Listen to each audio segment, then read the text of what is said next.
Good morning, good afternoon, and good evening, depending from where you are listening from. I wish to share my Easter Sunday reflection, which falls on the 9th day of April 2023. First reading from the Acts of the Apostles, chapter 10, verse 34, then 37 to 43. Second reading from St. Paul's epistle to the Corinthians. First epistle of St. Paul to the Corinthians, chapter 5, verses to 8. Then the Gospel taken from the account of John, chapter 20, 1 to 9. Today we are celebrating the feast of our redemption, the solemnity of our salvation, the joy of redemption of man. That is the core of our celebration. Man lost his friendship with God at the Garden of Eden. Today, God restored this friendship back to himself in order to save man from eternal damnation. The church continues to present to us the salvific events of Christ, culminated in our celebration of the resurrection of Christ. We all know that if there is no cross, there will be no crown, no death, no resurrection. This is why Christ deemed it fit and necessary to die for us out of the love he has for us. In the first reading was the presentation of our Lord Jesus Christ as one who offered himself to reconcile mankind with God once and for all.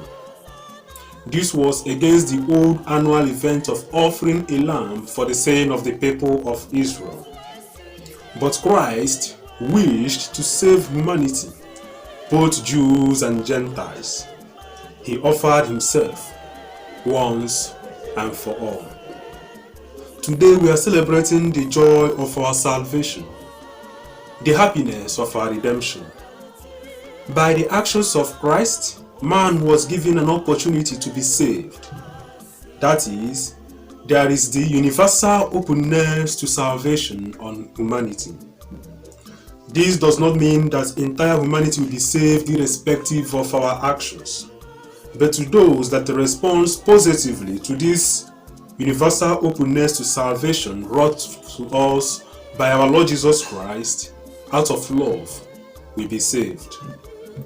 Therefore, a careful examination of our thoughts, words, and actions must be considered for us to be saved. This means that there must be a voluntary will to accept this salvation or to reject it by our way of life. Hence, let no one think that he or she can do whatever he likes, since Christ has given us salvation. It is not that way. Christ made us open to salvation, such that by freely responding to this love, this gift of love by our Lord Jesus Christ, we can be saved by our responsiveness to the love of Christ. It is a celebration of love. It is a day of love. Let us be encouraged, noting the love our Lord Jesus Christ had for us, irrespective of our unworthiness. Christ died for us.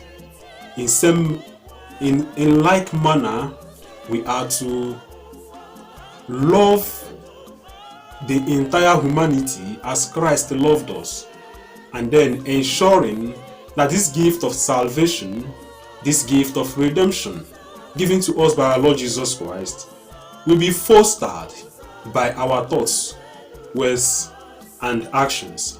And it is only when we do this that we are responding positively to the universal call of salvation Christ is giving us. We are mandated by the action of Christ to reciprocate, to respond, and to show our neighbors this divine love given to us by our Lord Jesus Christ.